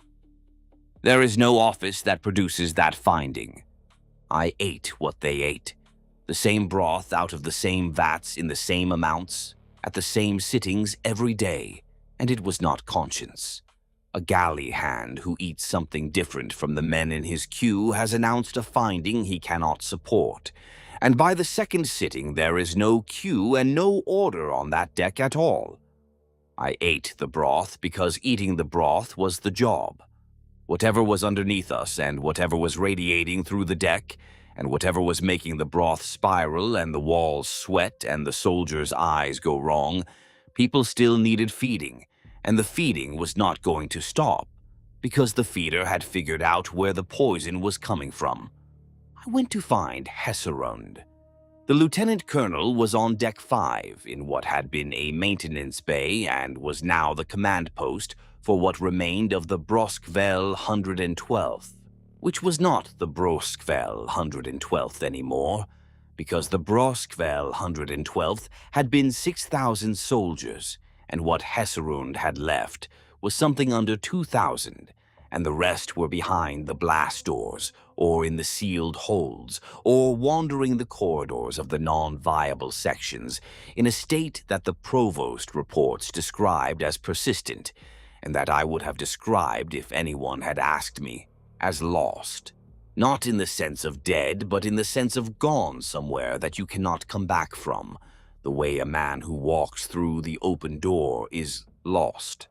Hesserund was a thin man with a thin mustache and the expression of someone who had been told he was responsible for something that nobody could be responsible for, and had accepted the assignment because declining it would have required a degree of self-assertion that the Imperial military does not cultivate in its middle-ranking officers.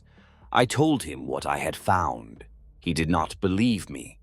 A lieutenant colonel who had not slept properly in 6 days listened to a galley hand explain a theory about soup, and then wanted to know, without any particular heat, whether I understood that he had a chain of command and a ship's master above him, and that no part of either was going to move on the say-so of somebody's kitchen. I understood it. Back to your station. I went as far as the hatch. Then he stopped me and he went and stood in front of the wall. The wall had the containment schedule on it, which is a chart of every compartment on the ship, with a date and a time against it and a mark for its condition. It is the least interesting document produced by any military organization anywhere, and Hesserund had been maintaining it personally for 6 days because there was nobody left he trusted to do it, and it had been telling him something for 4 of those days that he had not been able to make mean anything. The sections they sealed did not stabilize. They got worse. Every one of them on the same curve, in the same order, regardless of when it was closed or how thoroughly or how far it sat from the hull. If the thing had come in from outside, a sealed compartment should have been the safe one. His were the fastest. He had been staring at that for 4 days and had not been able to build a shape that would hold it, and a man cannot carry a shape. He does not have to a ship's master, because the first question a master asks is, "What do you want me to do?" And the second is, "On what basis?" He wanted to know whether I was certain. A galley hand's certainty is worth nothing in any operational sense, and I said as much, and said also that he did not have to take my word for any part of it, because the gradient was 2 decks below him, and a man with a lamp and a thermometer could walk it in 20 minutes and see it for himself. He walked it. He took 2 soldiers and the surviving medikey, and he was gone for most of an hour, and when he came back he did not tell me what he had found. He picked up a Vox handset instead of a chart. Nothing I said moved that ship. What moved it was 4 days of a chart that would not resolve, and 1 hour with a lamp. Before he made the call, he put the question the whole situation had been moving toward since the field came back up. What happens if we shut it down? I do not know, I said, because I do not. No, he said. What happens if we shut down the generator? And we both knew what that meant, because shutting down a Gellar Field generator in the middle of warp transit is not a maintenance procedure. It is a death sentence. It is the removal of the only thing between 8,000 souls and the raw immaterium. And the only reason a sane man would consider it is if the thing that is protecting you has become the thing that is killing you. The passage was booked at 19 days, and the field came down on the 11th, and anybody counting will ask why that ship did not simply finish the crossing and dock. Because there was no 18th day. A booked passage is an estimate of a solution the navigator builds before departure, and it holds for exactly as long as the crossing goes the way she planned it. Warp time and real time are not the same thing, and have never pretended to be. The inversion took her fix. I know that the way the whole ship knew it by the 4th day, which is that the passage estimate stopped being repeated. Nobody said we are 5 days out. Nobody said we are 2 days out. An announcement that had come over the Vox every morning of my entire life simply was not made anymore. And when a thing like that stops, Voidborn notice and Voidborn do not ask. So the choice in front of the ship's master was not one more day against the risk of a translation. It was an unknown number of days, which might have been 1 and might have been 40, in a hull that was manufacturing the thing that was killing everybody aboard it. Against that, a translation that might put us inside a star was the conservative option. Nobody was brave. Somebody looked at 2 columns and picked the one with a number in it. The decision was not his to make. The captain of the Sufferance, who had been on the bridge for 6 days and who had apparently been maintaining some form of coherent command, despite conditions on the bridge that ratings who were there have since described in terms I will not repeat here, made the call, not to shut down the generator, to translate. Which brings me to the navigator, whose name I never learned and whose face I never saw. She was alive because the ship translated, and a ship does not translate without one. Her chamber is the most heavily shielded compartment on any Imperial vessel, which is not a courtesy to her comfort, but a structural necessity. And on the 11th day, it meant the thing that came through the deck plates reached her last and reached her least. It still reached her. The translation on the 7th day was the worst executed maneuver I have experienced in 31 years of living inside ships. And a navigator working from a proper solution does not tear a hull the way that hull was torn. She got us out. Nobody thanked her, because that is not a thing crew do. I do not know whether she left that system alive. Navigators are house property, and house property is collected quietly. Emergency translation is the thing every officer dreads, and every rating has nightmares about. The prizes run from drifting in empty space until somebody finds you, to arriving inside a star and having the problem resolve itself in a fraction of a second, and everything in between is on the table, including a system with nothing in it at all, where you sit and wait and nobody comes because nobody knows you are there. The translation happened on the 7th day after the 4 seconds. I was in the galley. Donnick was at the grain station. The translation warning came over the ship-wide Vox, which was working intermittently, and which delivered the warning in a voice that was either the captain's or a recording of the captain's, or something that was using the captain's voice, because the translation happened 4 seconds after the warning, and I am aware of that number, and I do not think it was a coincidence. The ship screamed, not a metaphor. The hull, the superstructure, the deck plates, the bulkheads, the entire 1,100-meter body of the abiding Sufferance made a sound that was the sound of a physical object being wrenched from one state of existence into another, and the sound went through my boots and up through my bones and into my teeth. For a moment, the galley was somewhere else. Not the galley and not the warp, and not real space, but the open door from the dream. And I was standing in it, and I could see through. What was on the other side was not a room. It had no floor and no ceiling, and it was occupied, packed with attention, with the regard of something so vast that my mind could not take it as a thing, and took it as a place instead. Then the threshold closed, and I was on the galley deck again, and the broth had gone everywhere, and the vats had shifted on their mountings, and Donnick was on the floor, and the emergency lighting was on, and the ship was still, and the hum was gone. Not changed, not shifted. Gone. The deck plates were silent for the first time in my life. The abiding sufferance was in real space, and wherever we had come out, the warp was outside the hull again, where it belonged.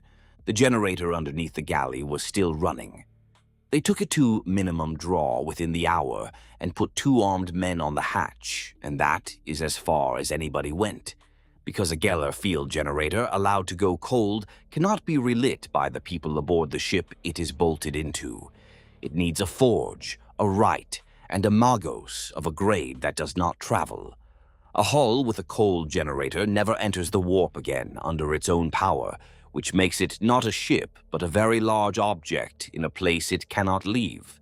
So it ran at the lowest setting it would hold, and the thing it had been radiating did not stop. It stopped being fed. In real space, it had nothing to draw on. What was already in the walls and the water and the men stayed where it was, and it simply stopped getting worse, which after 7 days felt so much like recovery that it took me some time to notice it was not the same thing. The broth in the number 2 vat was just broth, flat and still and cooling, and I got up and I helped Donnick up, and neither of us said anything for a very long time. We were not alone, and people call that luck. A ship in distress runs for the nearest charted egress on the route it is already flying, because a mapped passage has anchor points the way a road has bridges. We came out at a route anchor on the approach lane to the Korvath subsector, which is exactly where we should have come out, and the system had a sun and 3 dead planets and a Navy picket station on the outer orbital. There is a picket station at that anchor for the same reason there is a rescue crew at the bottom of a mine shaft.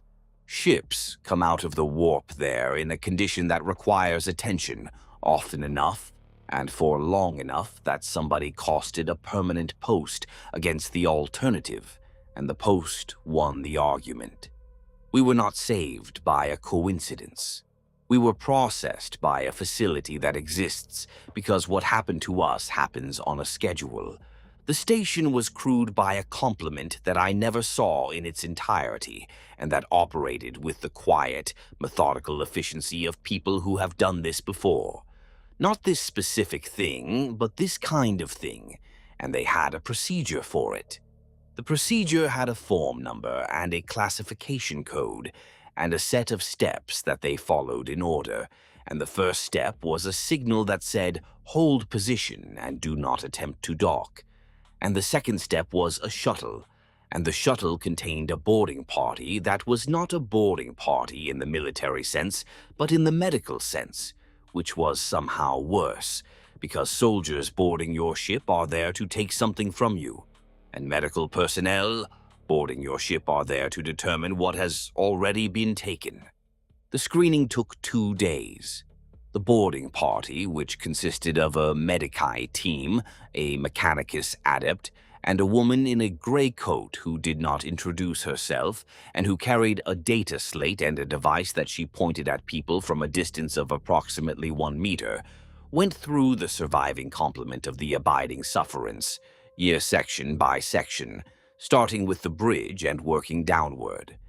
When they reached the galley, they had already processed the surviving soldiers, or what the process called the surviving soldiers, which was 1,628 men out of 6,000, and the surviving crew, which was 911 out of 2,500, and the numbers were written on the data slate in a column that I could not read from where I was standing, but that I knew was a column because she scrolled down it with her finger, and the scrolling took a long time. I want to be clear about what those figures did to me, because I had spent 6 days feeding 200 people, and had assumed that 200 was most of what was left. 2,500 people had been alive on the far side of those blast doors the entire time.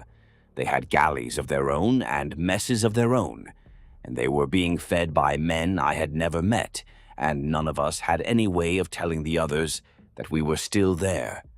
And every one of us had spent a week doing the arithmetic in the dark and getting it wrong by 2,000. The screening was 3 questions, and the device: state your name and assignment. Describe the last meal you prepared. How many hours since you last slept? I have never worked out which of the 3 was the test, and it is possible none of them were, and the device did the work and the questions were there to keep me looking at her face while she pointed it at mine. I answered, Torben Helck, galley-hand, 2nd shift, lower galley, port side, protein broth, grainloaf, standard ration, 211 portions. And the 3rd question I answered honestly, which was that I had not slept in 4 days. And the woman glanced at her device, then back at my face, and made a mark on her slate that I could not see. She asked the same 3 questions to Donnick, and Donnick answered, and his answers were correct. And the woman pointed her device at him for slightly longer than she had pointed it at me, and she made a different mark, and I did not see what the mark was, but I saw his face when she made it. And his face did not change, because his face had not changed in 31 years, and was not going to change now. Not for a woman with a device, not for a mark on a slate, not for anything. The sorting took 6 hours. The soldiers who passed screening were transferred to the picket station in shuttle rotations, 12 men per trip. The crew who passed screening were transferred separately on a different shuttle to a different section of the station, and the difference between the 2 sections was not explained and did not need to be. The soldiers were going to another transport. The crew were going somewhere else. The difference between a soldier and a void-born has always been that a soldier is going somewhere on purpose. They went on to Korvath. The same theater, the same campaign, the same requirement that had put them in those holds in the first place. 1,600 men out of 6,000, 19 days inside a Gellar failure, 4 commissars worth of sanctions behind them, and their colonel left in a sealed hold. A requirement is a number in an office. It does not know what the crossing was like. It knows how many rifles it asked for and how many it has received. They went aboard the relief transport in rotations of 12, and the men who walked past me were the men I had been ladling for since the 11th day, and their eyes were the way I have described them. Nobody at that station was going to hold 1,600 rifles on an outer orbital while a question got asked about a war being fought 4 days away. A soldier who can hold a gun is a berth that has already been paid for somewhere else. I passed screening. Donnick did not.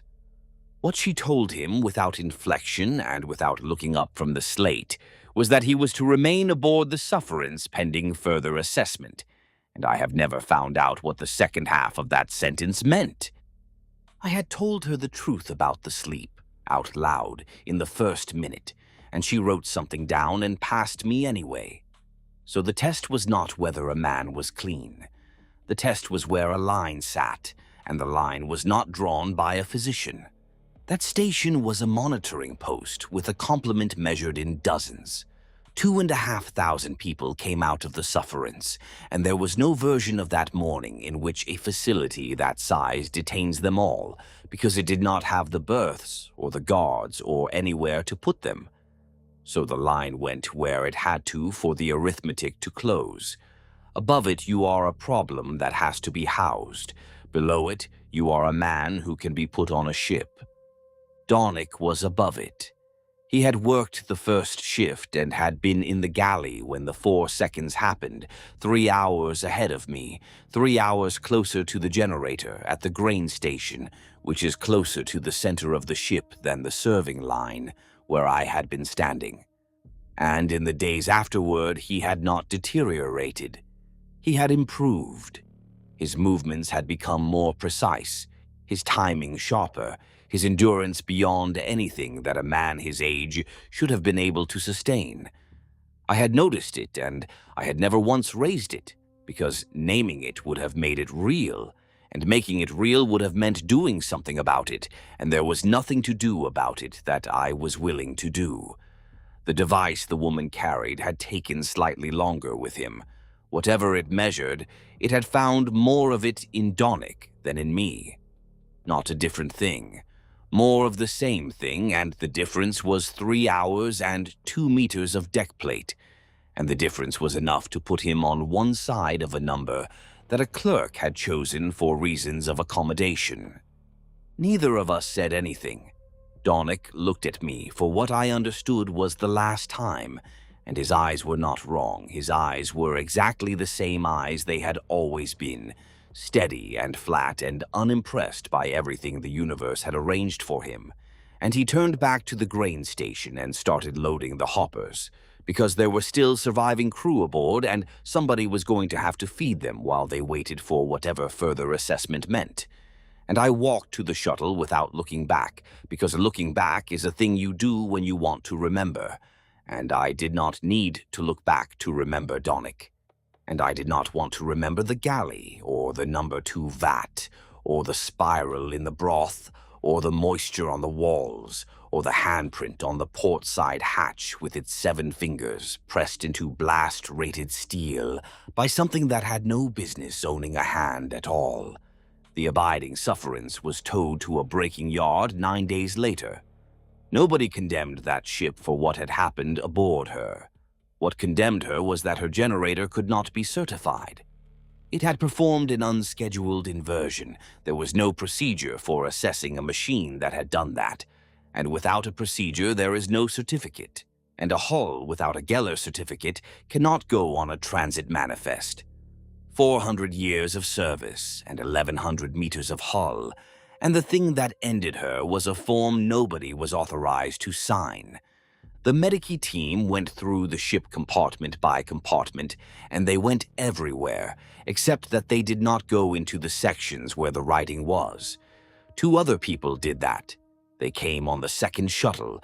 They did not speak to the boarding party, and the boarding party did not speak to them. They carried flat cases and a lumen rig, and they spent 9 hours on decks 6 and 7 photographing bulkheads. Nobody told us who they were. There were 2 findings made about the abiding sufferance. One of them was ours. Equipment maintenance within tolerances. Class Secundus Transit Anomaly. Complement reclassified as transit losses. Small and boring, and it went into a filing system where small and boring findings go. The other finding was about the marks on the walls, and I do not know what it says or which office holds it. What I know is that it is not the same document, and that the boring one is the one they let us carry off the ship. They did not spare me. They assessed me the same as everything else on that hull, and concluded that a galley-hand who cannot read a single character of that script is not a witness to it. I was not a risk, and I was not evidence, and the correct disposal for that is a berth on another vessel. I know she was scrapped because a clerk on the picket station told me, not because anyone officially informed the surviving crew. We were classified on the form that the woman in the gray coat had filled out and filed as transit losses, materiel, the same category as spoiled rations and degraded ammunition. 4.00 seconds of field exposure within documented parameters. The procedure had been followed. The report says so. And the only people who know that the procedure is wrong are a dead engine seer with a rearranged face, and a galley-hand whose testimony is worth exactly what a galley-hand testimony has always been worth, which is nothing, which is the space on a form where a signature would go if anyone had ever thought to ask. I was reassigned. A different ship. a Haverglade-class frigate called the Solitary Exaction, which is smaller than the Sufferance and younger and cleaner and crewed by people who have never been through a Gellar Field failure, and who look at me sometimes with the expression of people who can tell that something is different about the new Voidborn, but cannot say what it is and are not going to ask. I work the second shift. I make broth. I serve 118 portions per sitting, which is the complement of a frigate, and the number does not change. And the number not changing is a thing I find myself grateful for in a way that I do not fully understand and do not want to examine too closely. The broth is thinner here, but it tastes like broth. The water tastes like water. The walls do not sweat. The deck plates do not pulse. Everything is as it should be. Everything is normal, except that I do not sleep. Not since the 4th day after the 4 seconds, and nobody has noticed because nobody watches a galley hand closely enough to notice, and because the work gets done, and the portions are correct, and the broth is the right temperature, and the grainloaf rises the way grainloaf is supposed to rise, and I am functioning. I am functioning perfectly. And the word perfectly is the one that sits in my throat like a bone, because perfection is not a thing that galley hands produce. Perfection is not a thing that human beings produce, and the fact that I am producing it now, after 39 days without sleep, after 4 seconds of raw immaterium through the deck plates and up through my boots and into whatever I am now, is not reassuring in the way that it should be, and is not normal in the way that anything should be. Now the question, and why I have answered it the way I have. A fortnight ago, a clerk off the Solitary Exactions administrative section came down to my galley with a slate and a folding stool. He was about 20. He had a cold. He read me the heading, and the heading was not about the 19 days, and it was not about the holds, and it was not about Donic. It was a technical inquiry into the condition and performance of a Gellar Field generator, pattern and serial number, aboard hull registry so-and-so, and the depositions of crew were being taken as supporting material for an assessment of the machine. They cannot certify the generator, so the file on it is still open and will stay open for years. And somewhere there is an assessor who wants to know what that machine did on the 11th day, because a machine that inverts is a real problem that will happen again. So a boy with a cold was sent to ask a cook. The man who reads this wants 4 things: the degradation rate, the restart, the exposure duration, and whether the field inverted. All 4 are in here, and he will find them, because I put them where they are easy to find, and then he will stop because he is not being paid to read a ratings account of a corridor. Everything else is in the annex. There is a box on the slate for narrative material supplied by the deponent. It is the last box. It has no length limit, and it exists because somebody 900 years ago worked out that the cheapest way to handle people who have been through things is to let them talk. So the commissariat is in the annex. My aunt on deck 3 is in the annex. 13 Helcks and a nominal role that does not exist, and a man who improved instead of deteriorating and was left aboard a hull that went to the breakers. All of it filed, all of it correct, all of it attached to a question about a machine, in the one box on the form that nobody is required to read. It is the only surface in the Imperium that would take the words, and a thing written in a box nobody reads is still written. The Solitary Exaction is scheduled for a warp transit in 3 days. Standard passage, approved route, 19-day crossing. I can hear the Gellar Field generator from the galley. It is on the deck below, the same position, the same layout, the same hum that I have listened to for my entire life on a different ship with a different name, and the same bones.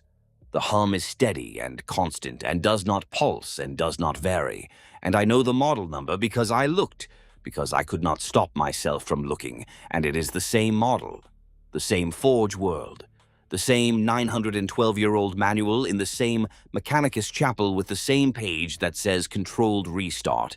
Safe exposure window. 5 seconds. I told nobody aboard this ship.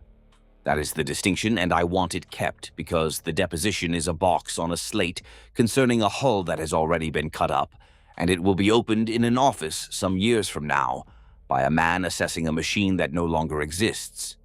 And there is not one thing in it that can reach the generator on the deck below me. I considered doing the other thing. I considered walking up to the bridge and saying, "Sir, the manual is wrong. The procedure that every engineer in the Navy has been trained to follow will kill every soul aboard this ship if the generator degrades, and the conditions are anything other than what they were 9 centuries ago, on a test corridor that no longer exists." And I considered the questions that would follow, and I considered what those answers would sound like coming from a galley-hand who does not sleep, and who was classified as a transit loss on a form that is sitting in a filing cabinet on a station that has already processed the next ship and the one after that. So I said nothing to anybody. I went back to the galley. I stirred the broth. The generator hummed underneath my feet. And in 3 days the ship will enter the warp, and the field will go up, and the hum will change the way it always changes during transit, and I will feel it through my boots the way I have always felt it, and this time I will know what the hum is holding back. And if it starts to pulse, I already know that I will not go to the engineer, and I will not go to the captain, and I will not go to anyone, because I went once, and I was noted. And noted means nothing, and nothing is what 4 seconds costs on a form, and the form is the only thing that survives.